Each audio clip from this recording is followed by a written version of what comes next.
Hello everyone, welcome back to my channel codeWithKhan. So if you are new to my channel, please subscribe to my channel. Today's LeetCode problem is 696 count binary substrings. It is easy marked. I think this is the fourth easy marked problem in a row. Okay, let's read the question. Given a binary string S, return the number of non-empty substrings that have same number of zeros and ones, and all the zeros and all the ones in the substring are grouped consecutively. That means, so if you take any substring, right, in a string, so you should have same number of zeros and same number of ones, right? Its frequency should be same, as well as there are two conditions, right? One is frequency should be same,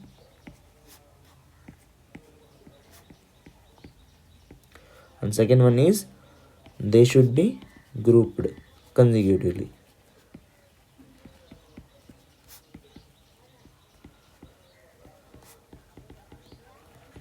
So these are the two conditions. Then that is a, if any substring has these two conditions, then that is considered as a valid substring. So we need to return the substring that occurs multiple times. Then we need to count how many times that occurs. Okay, so if it occurs two times, then we need to consider that as a two times. Okay, so we need to return the count of those binary substrings. Okay, let's see the constraints. Constraints are s dot length can be 10 to the power of 5. So if it is 10 to the power of 5, we cannot go with n square approach. It would exceed greater than 10 to the power of 8. So we need to write a solution which is less than n square. Got it? Okay, let's see by taking one example. Okay, 0 0 0 1 1 1. Okay, I'm writing this basic example.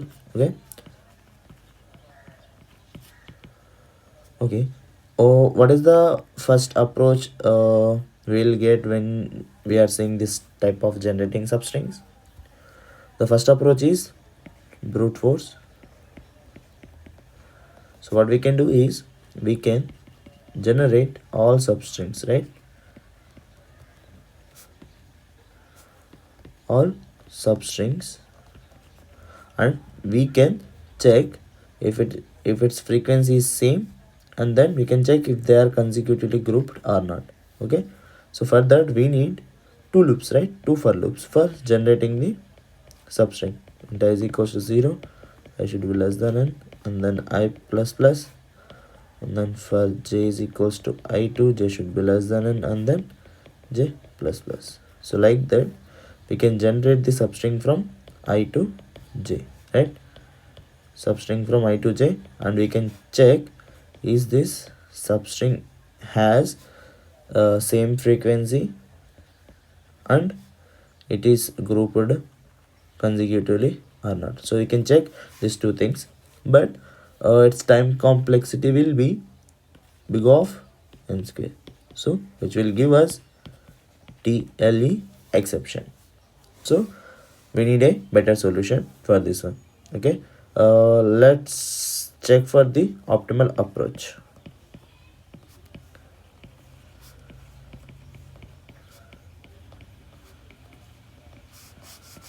Okay, now let's see optimal approach.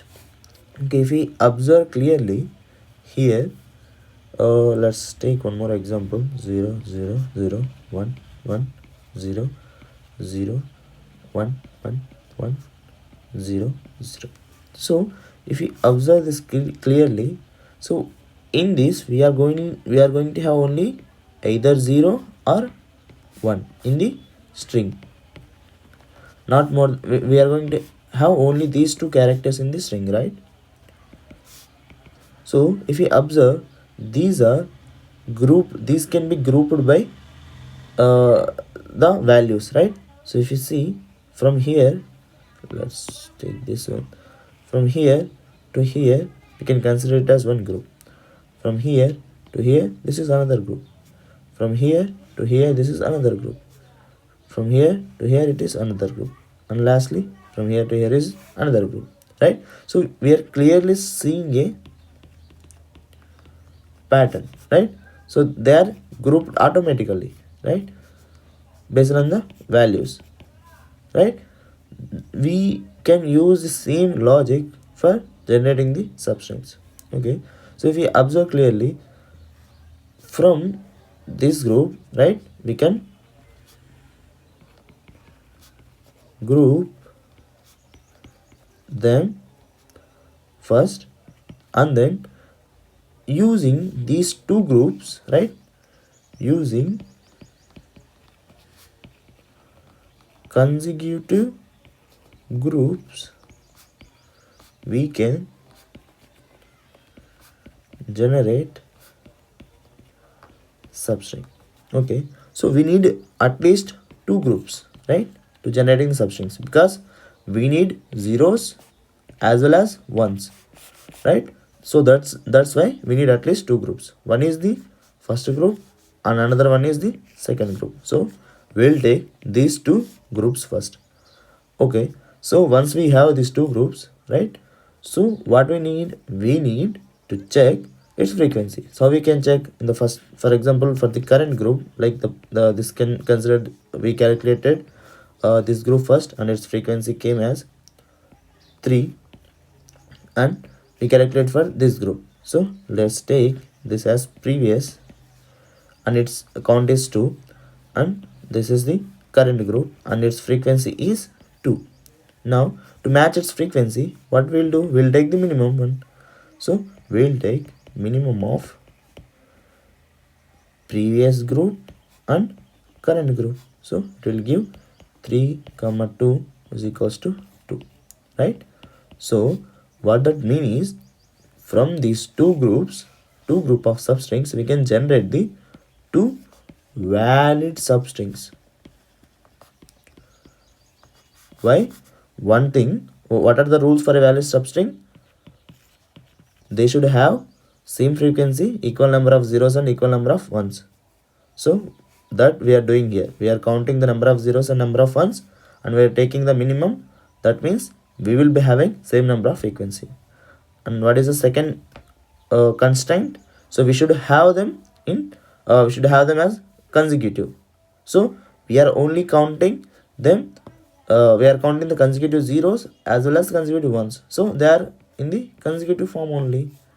So they are consecutive. So they are satisfying both these conditions. So it is considered as a substring.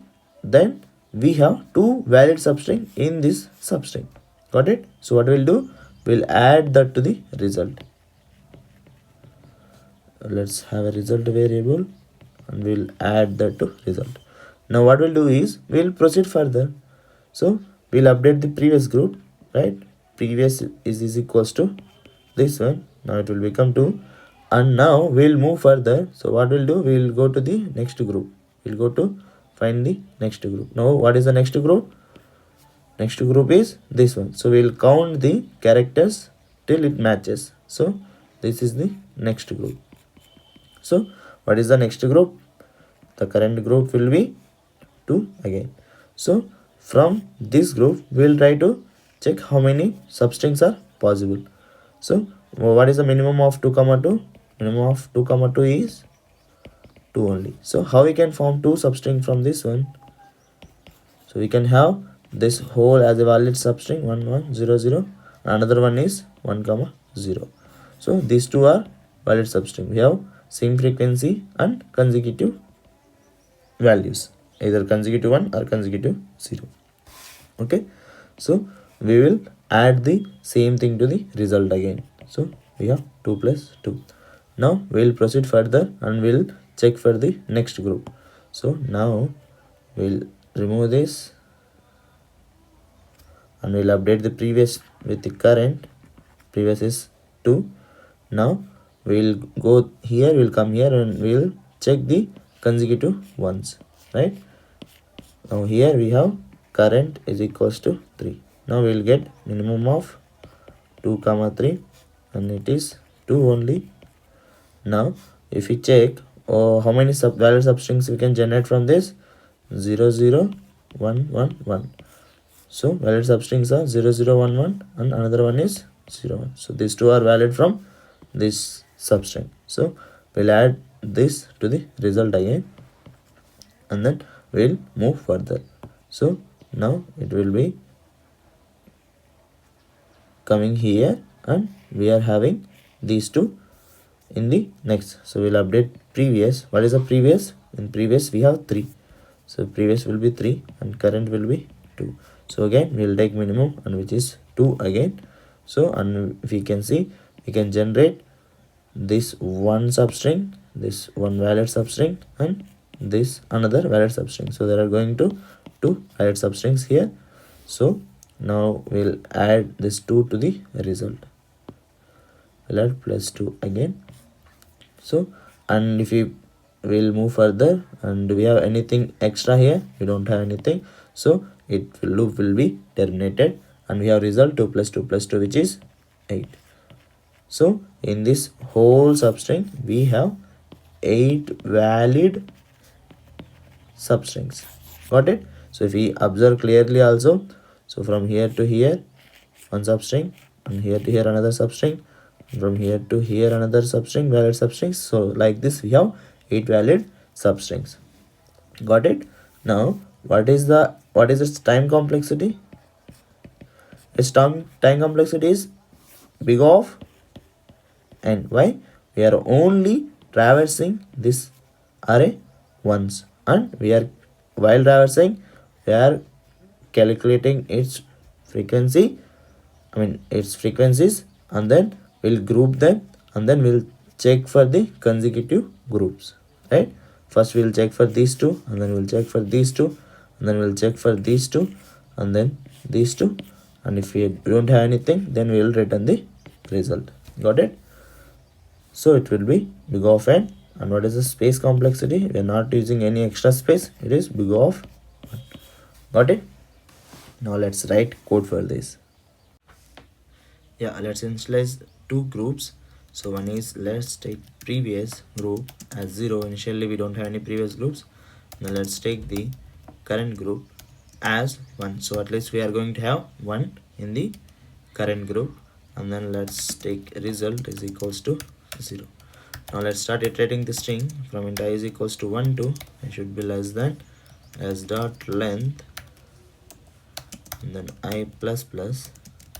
First thing we'll check if adjacency characters are same or not. S dot char at of I is equals to s dot char at of I minus 1. So if it is same, then just update the current window, current plus plus. So if you are seeing the other element, right, the different one, then we'll just calculate the result, and then we'll update the current and previous. Got it? So now in this scenario we'll update the result plus equals to math dot min of current group comma previous group. Okay, so what happens here is, so in the first time, like for example, if you have 3 zeros, it will calculate its current count as 3, and then in the previous we are not going having we are only having the 0, right? What is the minimum between these 3 and 0? It will be 0 only. So in the first when we find the first group, the result will be 0 only, right? Whenever we are going to have 2 groups at least, like whenever we are going to see 2, for example, if you have seen 2 ones, so then we are going to have previous count as 3 and current count as 2. Then it will calculate the result as min of 3 comma 2, which will be 2. So then it will add 2 to the results. Now once we found the group, we add that to result. We'll update the previous with current group count, and then we'll reset the current count to 1. Got it? And at the end also, so once like if we have a ending group, right, ending group, so in this also we need to update the max, right? So in this scenario we are not going to go into else condition. So what we'll need to do is we'll just update result here also, math dot max, sorry, min, right? We need min of current comma previous. Got it? Now we'll just return our result from here. Now let's run this code. Yeah, it is accepted. Let's submit this.